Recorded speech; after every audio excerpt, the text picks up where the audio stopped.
Competition hub के BPSC master course में आपका स्वागत है स्टूडेंट्स। और आज मैं आपको बिहार के अपवाह तंत्र यानी बिहार की नदियों के बारे में बताऊंगा। इस टॉपिक से निश्चित तौर पे एक प्रश्न तो हर एक बार पूछे गए हैं और पूछे जाएंगे भी, तो आप लोग बस इसको अच्छे से समझने का प्रयास कीजिएगा कि किस प्रकार से हम लोग जो है इस तरह के प्रश्न अगर नदी से रिलेटेड पूछे तो किस प्रकार से हम लोग को सोचना है और बनाना है।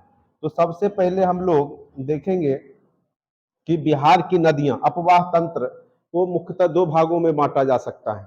ठीक है, तो बिहार के अपवाह तंत्र को कितने भागों में बांटा जा सकता है? बिहार के अपवाह तंत्र को दो भागों में बांटा जा सकता है। एक पहला आपका उत्तर भाग का जो हिमालयी नदी है उसको हम, जो बिहार का जो उत्तरी भाग में हिमालयन नदी, हिमालय से निकली नदी जो कि सदा नीरा नदी है, सालों भर जिसमें पानी रहता है।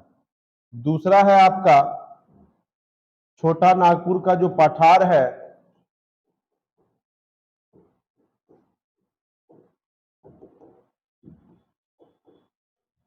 से निकली नदी या पठारी नदी भी हम इसको बोल सकते हैं, या पठारी नदी, जो कि आपके गर्मियों में ज्यादातर नदियां सूख जाती है क्योंकि इस क्षेत्र में एक तो वर्षा भी कम होती है और दूसरा पठारी नदी है जिस कारण से गर्मियों में यहाँ पे जल स्तर नीचा चला जाता है। ठीक है, इसीलिए आप देखेंगे कि दक्षिण बिहार हमेशा सूखा से प्रभावित होता है, जबकि उत्तर बिहार में बाढ़ की समस्या आपको देखने को मिलेगी। तो मेन रूप से आपके जो अपवाह तंत्र हैं बिहार के, उसको दो भाग में बांट करके हम लोग अध्ययन करेंगे। और किस अपवाह तंत्र में देखेंगे कि कौन सी नदियां बिहार में, उत्तर बिहार में बहती है और कौन सी नदियां दक्षिण बिहार में बहती है, साथ साथ किस राज्य के साथ कौन सी नदियां सीमा रेखा बनाती है, और कुछ नदी महत्वपूर्ण है जो बार बार एग्जाम में पूछे गए हैं, उसके बारे में हम लोग आज जानने का प्रयास करेंगे। तो सबसे पहले यहाँ पर देखिए स्टूडेंट्स, सबसे पहले हम गंगा नदी को ही लेते हैं, क्योंकि बिहार का जो मुख्य जीवन दायनी नदी है, प्रवाही नदी है, वो आपका गंगा नदी ही है। क्योंकि गंगा नदी उत्तराखंड के जो भी गंगोत्री ग्लेशियर से निकलती है, कहां से निकलती है? गंगोत्री से। ठीक है, तो यहां से दो नदियां निकलती है, अलकनंदा और भागीरथी। अलकनंदा और भागीरथी आगे जाकर के, ठीक है, देव प्रयाग में यह गंगा में बदल जाती है। देव प्रयाग में क्या हो जाता है? इसका नाम क्या हो जाता है? गंगा। तो अलकनंदा और भागीरथी दो नदी देव प्रयाग में आके मिलती है, गंगा नदी बन जाती है।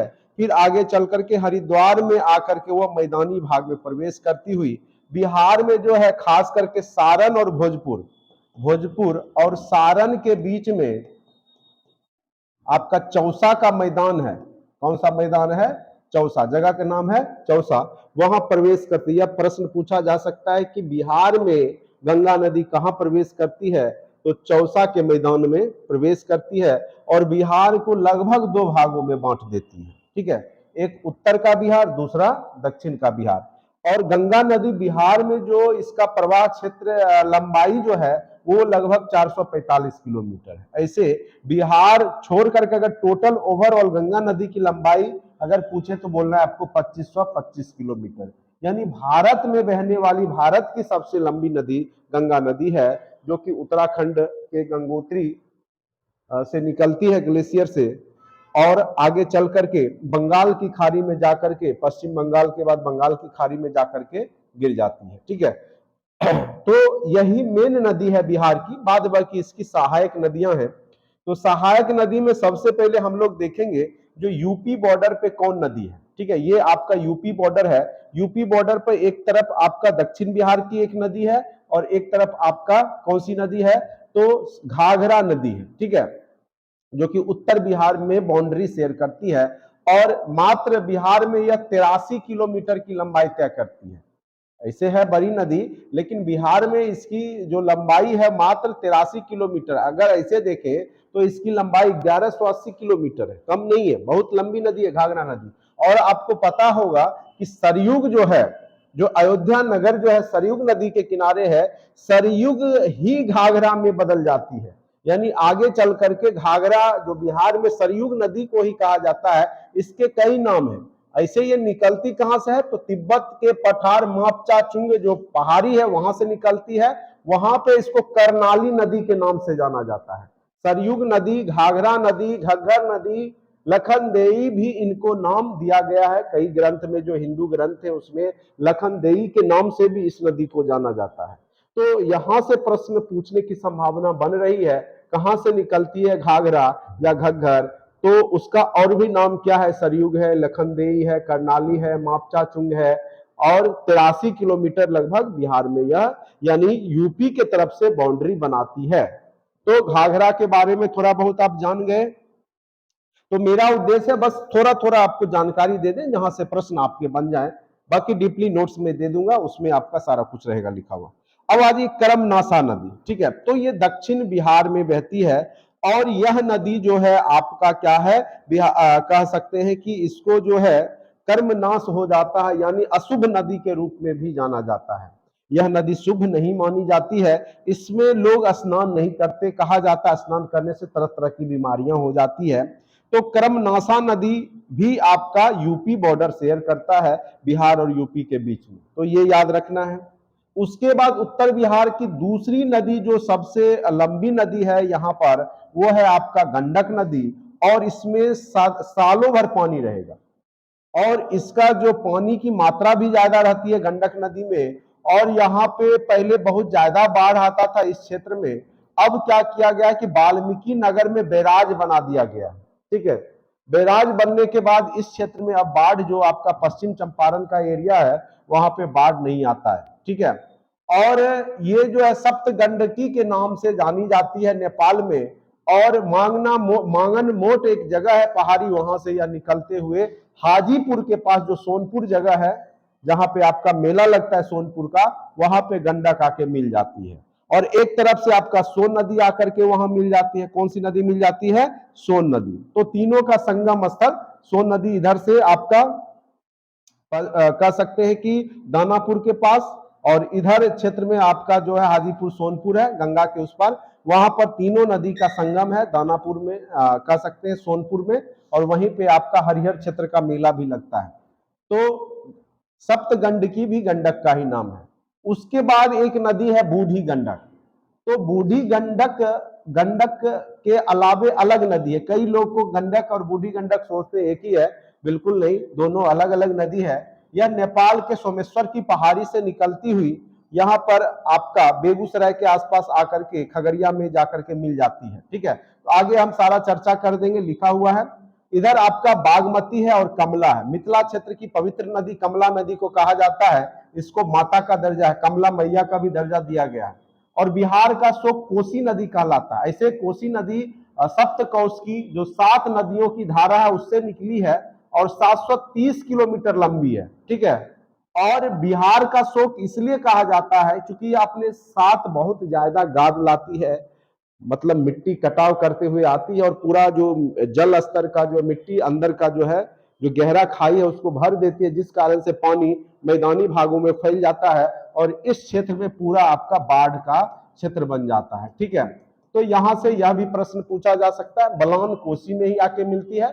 अभी आपका कोसी मेची जोरो परियोजना चल रहा था, तो मेची नदी ऐसे महानंदा में आके मिल जाती है। एक बलासोन नदी नेपाल में ही महानंदा में मिल जाती है उधर, ठीक है। उसके बाद दक्षिण बिहार की प्रमुख नदी देखिए, जो अभी 68 में पूछा गया था कि फल्गु नदी की 2 सहायक नदी कौन सी है, तो निरंजना और मोहना। यही प्रश्न 68 में आपके बीपीएससी में पूछा गया था, और इसको पवित्र नदी के रूप में भी जाना जाता है। और कह सकते हैं कि पिंडदान हिंदू धर्म में जो पिंडदान किया जाता है वो गया में फल्गु नदी के किनारे ही किया जाता है, ठीक है। तो निरंजना और मोहना की धारा मिलकर फल्गु नदी बनती है। पुनपुन नदी, यह भी एक बार प्रश्न पूछा था, तो पटना के पास में, पटना के आगे पुनपुन फतवा में पुनपुन नदी आकर के मिल जाती है। उसके बाद एक है धाधर नदी, ठीक है। तो ये भी झारखंड से आकर के गंगा में मिलती है। सिकरी है, क्यूल है, ये सब जो है, क्यूल नदी लखीसराय के आसपास आके मिल जाती है। एक अजय नदी है, बिहार से ही निकलती है, और किऊल में आकर के मिल जाती है गंगा नदी में, ठीक है। एक बदुआ है, ठीक है। तो इस प्रकार से ये सारी नदियां जो है, सोन नदी मध्य प्रदेश के मैकाल पर्वत से निकलती है, आगे हम इसके बारे में अच्छे से चर्चा करेंगे। तो ये सारी प्रमुख नदियां हैं उत्तर बिहार की और दक्षिण बिहार की। तो यहां से अगर पूछेगा कि सबसे पूरब में कौन सी नदी है, तो आपको महानंदा बोलना है। सबसे पश्चिम में कौन सी नदी है, तो घाघरा और करमनासा है यूपी बॉर्डर के तरफ से। तो ये आपको हमने सिलसिलेवार पूरा मैप के माध्यम से बता दिया कि जो बिहार की प्रमुख नदियां क्या क्या है और कहां पे जाकर के ये मिल रही है। अब हम इसका नोट्स निकालते हैं और नोट्स के माध्यम से हम प्रयास करेंगे कि आपका जो है सारा क्लियर हो जाए, ठीक है।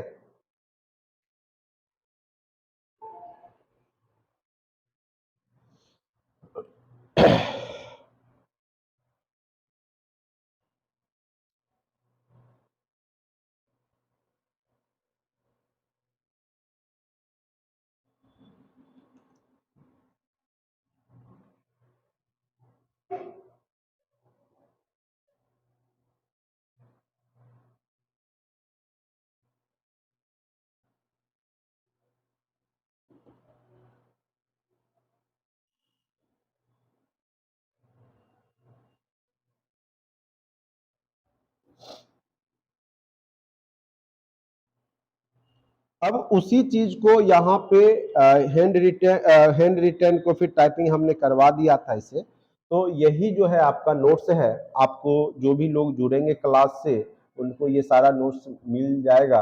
तो यहाँ पे अच्छे से बताया गया है कि कौन सा कहाँ पे किस जिला में आकर के कौन सी नदी मिली है। जैसे ये बूढ़ी गंडक है, आगे चल के मुंगेर में मिल गई है, फिर हाजीपुर के पास गंडक नदी आके मिल गई है, फिर यहाँ पे घाघरा यहाँ पे जो है आरा चौसा में यहाँ पे मिली है, ठीक है, छपरा छपरा के पास में। इधर आपका जो है सोन नदी आकर के पटना के पास मिली है, दानापुर के पास में। फिर यहाँ पे फल्गु नदी है जो फतुहा में मिल गई है।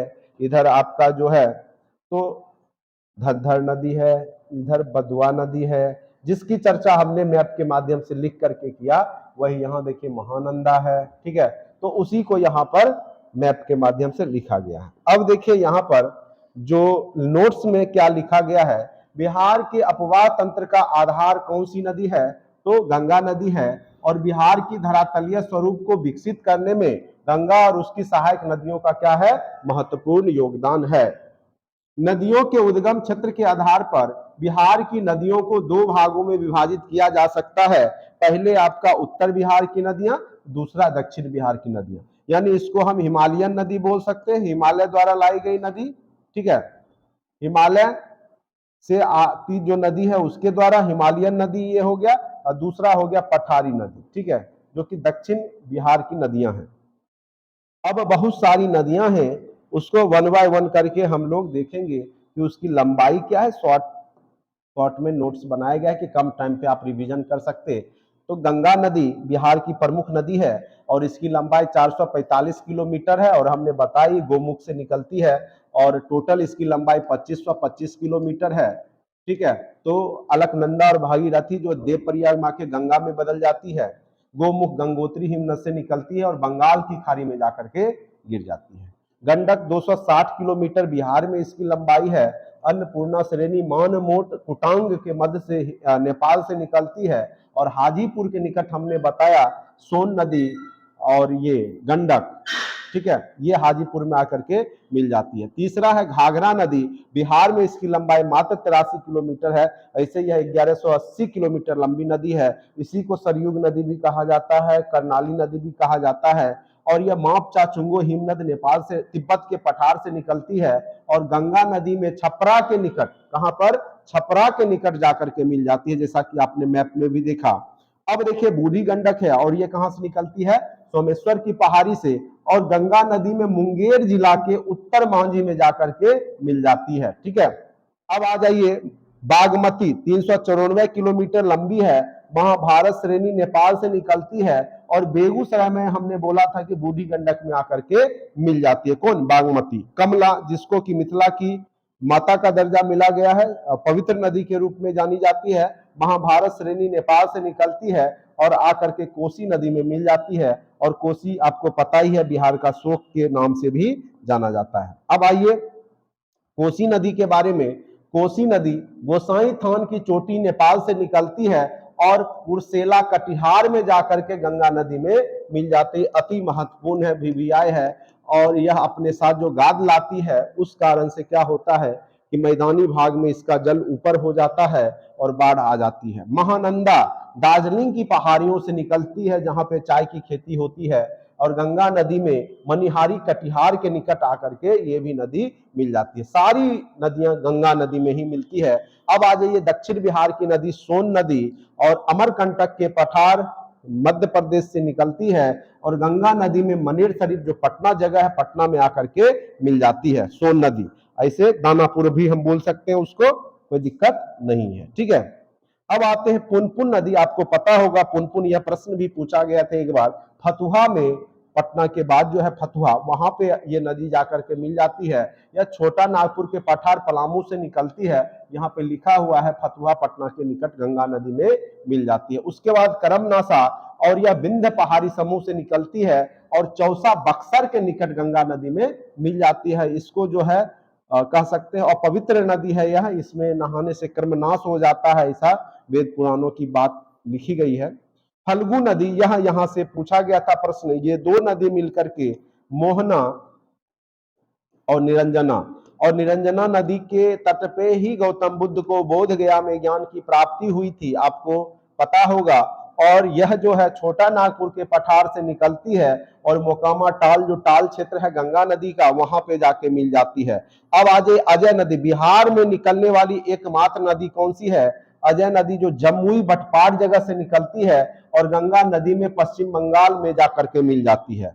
अब आ जाइए सकरी नदी, उत्तरी छोटा नागपुर पठारी क्षेत्र से निकलती है और किउल तथा मोरहर नदी के साथ मिल जाती है सकरी नदी। ठीक है, और किउल नदी भी है जो कि लखीसराय में आपका सूरजगढ़ा जो जगह है सूरजगढ़, वहां पे गंगा नदी में मिल जाती है। निकलती कहाँ है? झारखंड के गिरिडीह जिला से। ठीक है, तो इस प्रकार से उनका जो जहां से निकलती है, जहां पे जाके मिलती है गंगा नदी में, इस चीज को आप लोग जरूर याद रखेंगे। यहां से निश्चित तौर पे कोई ना कोई प्रश्न हर एक बार पूछे गए हैं और आपके एग्जाम में पूछे जाएंगे। ठीक है, टॉपिक आसान है लेकिन आपको एक बार अच्छे से समझ करके थोड़ा सा यादाश्त रखना पड़ेगा। ये सब प्रश्न आपके निश्चित तौर पे पूछे जाते हैं, तो ये सब में गड़बड़ी नहीं होनी चाहिए। अगर ये सब में गड़बड़ होगा तो आपके मार्क्स घट जाएंगे और आप कुछ नंबर से सिलेक्शन आपका रुक सकता है। ठीक है, जलप्रपात आपको पता ही होगा, जब नदी मैदानी भाग से पठारी भाग जैसे जाती है, एकाएक जब ढाल होता है, जब पानी गिरती है, तो वहां पे उसको क्या बोलते हैं? जलप्रपात बोलते हैं। ठीक है, यहाँ देखिए क्या है, पर्वतीय अथवा पठारी क्षेत्रों में तीव्र ढाल के सहारे नीचे गिरती हुई जलधारा को क्या कहा जाता है? जलप्रपात या झरना कहा जाता है। तो जो भी नदियां पहाड़ों पर से आ रही है, एकाएक जो है वो नीचे गिरती है, फॉल होती है, वाटरफॉल होता है, तो उसी को क्या कहा जाता है? जलप्रपात कहा जाता है। जैसे मान के चलिए पहाड़ है, उसके बाद यहाँ पे मैदानी भाग है, तो यहाँ से जब पानी गिरेगी इस क्षेत्र में, तो यही पे क्या बन जाएगा? आपका जलप्रपात बन जाएगा। ठीक है, तो बिहार में जलप्रपात मुख्यतः कौन कौन सा जिला है? कैमूर, रोहतास, गया, नवादा जिले में पाए जाते हैं। तो बिहार में मुख्यतः जलप्रपात कहाँ कहाँ है? दक्षिण बिहार में ही है, ये याद रखिएगा। कैमूर, रोहतास, गया और नवादा जिला में ही है। तो अब कौन कौन सा है वो आपका देखेंगे। तो जलप्रपात में सबसे अति महत्वपूर्ण है ककोलत जलप्रपात। यह प्रश्न कई बार पूछा गया है, ककोलत कहां पर है? तो नवादा में है और यह कोडरमा पठार से आने वाली धारा से निर्मित होती है। ठीक है, उसके बाद सुखल दरी कन्हर नदी में से निर्मित होती है रोहतास में, तो यह भी सुखल दरी भी पूछ सकता है। धुआं कुंड कावा धोवा नदी से बनती है रोहतास में। दुर्गावती खांदर को जो है दुर्गावती नदी से बनती है, छानपा पार रोहतास में बनती है। जियार कुंड, ये अति महत्वपूर्ण है। जियार कुंड फुलवरिया जगह है भोजपुर में, वहां पे बनती, फुलवरिया नदी है, सॉरी, भोजपुर जगह है। करकट जो है यह कैमूर जिला में, यह भी प्रश्न पूछा जा चुका है। तेलहर कुंड दुर्गावती, यह भी प्रश्न पूछा जा चुका है। तेलहर कुंड कैमूर जिला में, दुर्गावती नदी के निकट। राकिम कुंड जो है गाय घाट रोहतास में बनती है। ओखरीन कुंड गोफत रोहतास। मंझार कुंड आपका सासाराम में है और देवदारी जो है आपका करमनाशा नदी पे रोहतास में है। ठीक है, तो ये सब आप एक बार देख लेंगे, यहाँ से प्रश्न कम चांस रहते हैं पूछने का। सबसे इसमें अगर पूछेगा तो दुर्गावती याद रखिएगा, जियारकुंड याद रखिएगा, मैं टिक लगा देता हूं, वो सब एकदम करकट, जियारकुंड, दुर्गावती, ककोलत, ठीक है। उसके बाद तेल्हार कुंड, ये आप जरूर याद रखेंगे, बाद बाकी अगर नहीं भी याद रखते तो कोई बात नहीं है। ठीक है, यही सबसे प्रश्न पूछे जाएंगे। अब आ जाइए गर्म जल कुंड। अब देखिए क्या होता है कि जो पठारी एरिया है, पहाड़ी एरिया है, तो वहां पे बहुत जगह गर्म जल कुंड पाए जाते हैं। तो उसके पीछे रीजन कई हो सकते हैं, या तो वहां पे जो भूतात्विक अंदर में जो है रेडियो सक्रिय पदार्थ होगा अंदर में, भूमि के अंदर भूगर्भ में, जिस कारण से वहां का पानी क्या हो जाता है, गर्म हो जाता है। ठीक है, या कोई ज्वालामुखी आसपास में ज्वालामुखी क्रियाएं हो रही होगी अंदर में, तो उस कारण से भी वह पानी गर्म हो जाता है। ठीक है, और उसका टेम्परेचर लगभग 70 डिग्री प्लस रहता है। ठीक है, तो कहने का अर्थ है उसी को हम क्या बोलते हैं, गर्म जलकुंड बोलते हैं। बिहार में अधिकतर जो गर्म जलकुंड है वो राजगीर और मुंगेर जिला में ही स्थित है। तीन ही जगह आपका गर्म जलकुंड होगा, एक आपका राजगीर में, दूसरा मुंगेर में। इसके अतिरिक्त गया और नालंदा आदि जिलों में भी गर्म जलकुंड पाए जाते हैं, लेकिन इनका संबंध मृत ज्वालामुखी क्रियाओं अथवा भूगर्भ में स्थित रेडियो सक्रिय खनिजों से होता है। तो ये भी प्रश्न पूछा जा सकता है कि जो जलकुंड होते हैं वो उसमें जल जो गर्म होते हैं किस कारण से होते हैं, तो या तो ज्वालामुखी, मृत ज्वालामुखी क्रिया के कारण, या फिर क्या होगा कि वहां पे रेडियो सक्रिय खनिज होंगे, उस कारण से होगा। ठीक है, चलिए अब आते हैं गर्म जलकुंड से निकलने वाले पर्याप्त मात्रा में गंधक, खनिज तथा लवण आदि पाए जाते हैं। ठीक है, तो वहां पे उस पानी में गंधक और लवण की मात्रा होगी, तथा इनके जल का तापमान कितना डिग्री सेल्सियस होगा, 70 डिग्री सेल्सियस औसतन। ठीक है, गर्म जलकुंड मुख्यतः किस चट्टान में पाए जाएंगे, आग्नेय या कायांतरित शैल में पाए जाते हैं। अब सादी चट्टान में आपके गर्म जलकुंड नहीं होंगे। या ये भी प्रश्न पूछा जा सकता है कि गर्म जलकुंड किस प्रकार की चट्टान में पाए जाते हैं। तो बीपीएससी में आपको डीपली अध्ययन करने को कह रहा है, तो आप लोग अच्छे से पढ़ के जाइए। अब आ जाइए राजगीर में कौन कौन सा है, तो ब्रह्मकुंड, सबसे ज्यादा आपका टेम्परेचर ब्रह्मकुंड का ही है और 87 डिग्री सेल्सियस है, और ये है कहां पे, तो आपका राजगीर में है। बिहार का सबसे गर्म जलकुंड कौन सा है आपका, तो याद रखिएगा ब्रह्मकुंड। ठीक है, दूसरा सप्तधरवा कुंड, सूर्य कुंड, मखदुम कुंड, नानक कुंड, गोमुख कुंड, ये सारे कहां पर हैं, तो राजगीर में ही है, ये याद रखिएगा। मुंगेर में राम लक्ष्मण सीता ऋषि मुनि जो भी होंगे वो सब मार दीजिएगा लक्ष्मण, लक्ष्मण कुंड। ठीक है, राम सीता कुंड, रामेश्वर कुंड, ऋषि कुंड, भीम बांध, यह भी पूछा गया था। भरारी कुंड, जन्म कुंड, सिंगार ऋषि कुंड, भरारी कुंड, पंचतर कुंड। ठीक है, तो ये सारे कहां पे हैं आपके, तो मुंगेर में है। एक ही मात्र अग्नि कुंड जो है कहां पर है, गया में। ऐसे भी गया का टेम्परेचर ज्यादा होता है और आग का भी टेम्परेचर ज्यादा होता है, उससे भी याद रखिएगा अग्नि कुंड कहां पे होगा, गया में होगा। सबसे ज्यादा गर्म जगह जो है आपके राज्य में गया ही है। ठीक है, तो यहां तक आप लोग समझ गए होंगे। अब आते हैं झील। झील क्या होता है कि जब पानी एक विस्तृत क्षेत्र में स्थिर रहता है, नदी बहता हुआ जल को कहते हैं। झील क्या हुआ, जब पानी स्थिर रहे, जैसे आपका श्रीनगर में बहुत सारे डल झील वगैरह है, तो पानी क्या होता है, ठंड में जम सकता है, जम जाएगा। जैसे बेगूसराय में कांवर झील है, तो पानी स्थिर रहता है। आखिर वो नदी का ही पार्ट होता है। जब नदियों में पानी बढ़ती है तो वो मैदानी भाग में या जहाँ पे नीचा वाला एरिया है वहां जमा हो जाती है, और हो सकता है 4 महीना, 5 महीना, 6 महीने वो बनी रहती है। तो उसी को हम लोग क्या बोलते हैं, झील बोलते हैं। तो एशिया का सबसे बड़ा गोखुर झील के रूप में आपका कांवर झील भी जाना जाता है बेगूसराय का।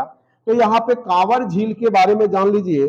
कांवर झील कहाँ है, मंझौल बेगूसराय में है, और एशिया का सबसे बड़ा गोखुर झील है। सबसे बड़ी बात ये है, इसीलिए यह प्रश्न बार बार पूछा है। और कांवर को कई बार कन्वर लिख देगा, कन्वर झील कहाँ है, क्योंकि इंग्लिश में जो है उसको कन्वर ऐसे लिखा जाएगा।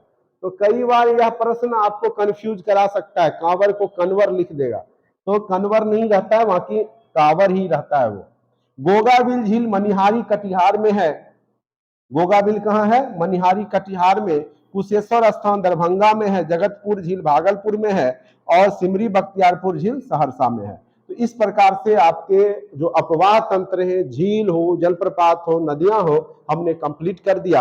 अब यहां से कुछ प्रश्न पूछे जा सकते हैं आपके ऑब्जेक्टिव तौर पे, उसको आप लोग देख लीजिए अच्छे से।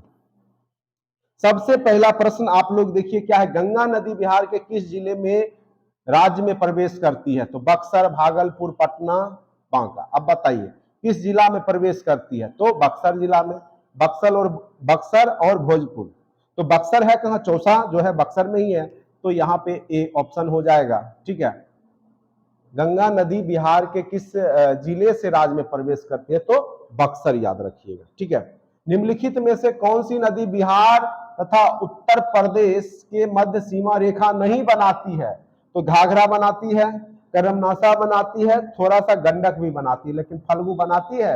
नहीं बनाती। इसलिए इसका आंसर क्या हो जाएगा? ऑप्शन नंबर डी हो जाएगा। ठीक है, अब नेक्स्ट प्रश्न है, निम्नलिखित में से कौन सा जिला गंगा के किनारे स्थित है?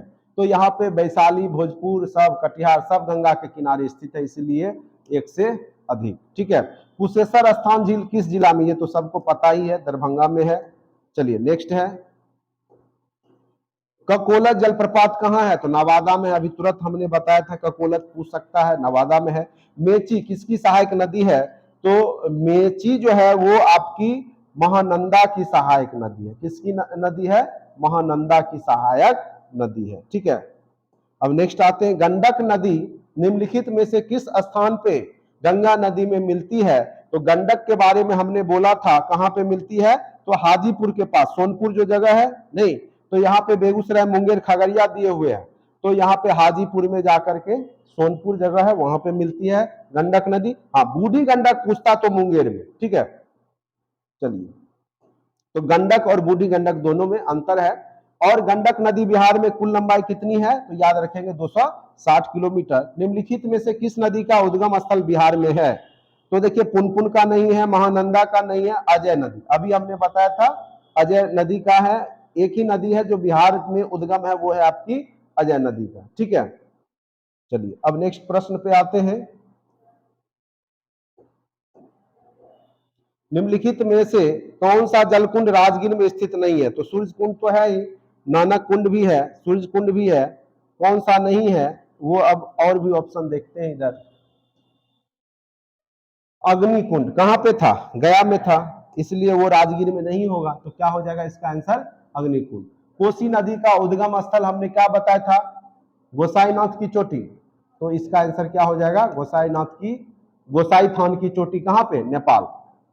बिहार में प्रवाहित किस नदी को नेपाल की पवित्रतम नदी कहा जाता है? तो नेपाल में बागमती को पवित्रतम नदी कहा जाता है। ठीक है, इनमें से कोसी मेची लिंक नहर योजना से लाभान्वित होने वाले जिले कौन कौन से हैं? तो यहाँ पर मेन रूप से वह अररिया और सुपौल, क्योंकि दक्षिण बिहार तो है ही नहीं, उत्तर बिहार में मात्र अररिया और सुपौल दिख रहा है, इसलिए इसका आंसर क्या हो जाएगा आपका? Option number B. ठीक है, नेक्स्ट आते हैं, कुछ प्रश्न आप कॉमन सेंस से भी बना सकते हैं।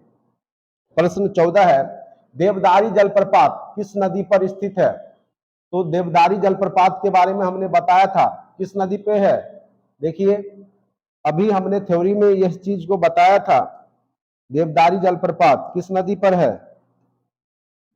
देख लेते हैं। करमनासा नदी। कहां? रोहतास। देवदारी जलप्रपात करमनासा नदी रोहतास में स्थित है।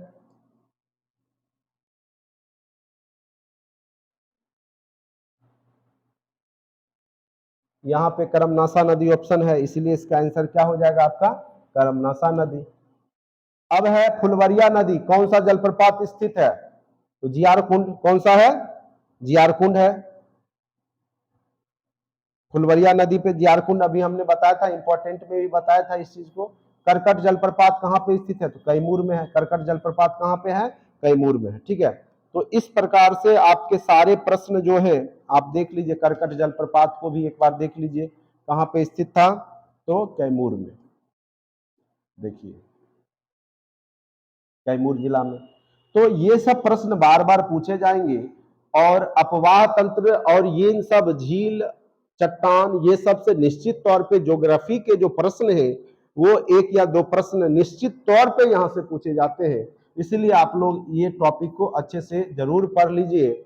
और हमारा जो पीडीएफ के लिए अगर आप जुड़ना चाहते हैं तो आप डिस्क्रिप्शन बॉक्स में लिंक दिया गया है, ऐप का लिंक है, ऐप आप डाउनलोड करें, उसको बाय कर ले। मात्र 1500 में आपको प्री, मेंस और इंटरव्यू तीनों का तैयारी करवाया जा रहा है, जो कि आपके लिए अति महत्वपूर्ण होगा। और आपने देखा होगा कि 67 में मेंस के सारे प्रश्न हमारे द्वारा जो पढ़ाया गया था वहीं से आए थे। तो आप प्रीवियस वीडियो को जाकर देख सकते हैं और फिर आप कोर्स को बाय कर सकते हैं। आज के लिए इतना ही, धन्यवाद।